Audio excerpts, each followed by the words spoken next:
இன்னைக்கு வீடியோலிங்க turbo வென்டிலேட்டரில் water leakage பிரச்சனை வரக்கு என்ன காரணம் அப்படிங்கிறத பற்றின ஒரு வீடியோங்க. ஃபஸ்ட் இதுதான் டர்போ வென்டிலேட்டரோட பேஸுங்க. அந்த பேஸோட மேற்பகுதி பார்த்திங்கன்னா இந்த மாதிரி இருக்கும். அதாவது எவ்வளோதான் மழை பெஞ்சிச்சினாலும் தண்ணி வடிஞ்சு வர்ற மாதிரி அந்த ஸ்டெப்பாக கொடுத்துருப்பாங்க. அதனால் பேஸோட மேற்பகுதியில் தண்ணி தேங்கறதுக்கு வாய்ப்புகள் இல்லைங்க.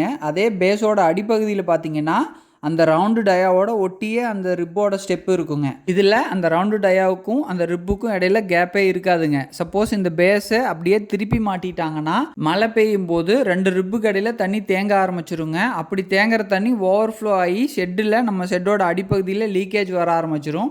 பேஸோட மேற்பகுதி பார்த்தீங்கன்னா ப்ரொஃபைல் சீட்டுக்கு அடிப்பகுதி வரணுங்க. 3/4 அடியாவது நீங்கள் உள்ள லேப்பிங் கொடுத்துருக்கணும்.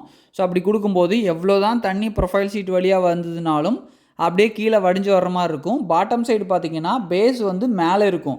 அதாவது ப்ரொஃபைல் சீட் அடிப்பகுதியும் பேஸ் மேலேயும் வச்சுக்கணுங்க. இந்த பாட்டம் சைடுக்கும் 3/4 அடி டு 1 அடி நீங்கள் லேப்பிங் கொடுத்துடணும். இந்த மாதிரி நீங்கள் இன்ஸ்டால் பண்ணினீங்கன்னா வாட்டர் லீக்கேஜ் பிரச்சனை 90% வராதுங்க. குவாலிட்டியான டர்போ வென்டிலேட்டர் யூஸ் பண்ணுங்கள். Dual bearing turbo ventilator use பண்ணுங்கள். டர்போ வென்டிலேட்டர் பற்றி மேலும் ஏதாச்சும் உங்களுக்கு சந்தேகம் இருந்துச்சுன்னா எங்களோட நாமக்கல் கம்பெனி நம்பரும் கரூர் கம்பெனி நம்பரும் டிஸ்பிளேயில் கொடுத்துருக்குறோம். நீங்கள் எப்போ வேணாலும் கால் பண்ணி கேட்டுக்கலாங்க. இந்த வீடியோ பார்த்ததுக்கு நன்றி.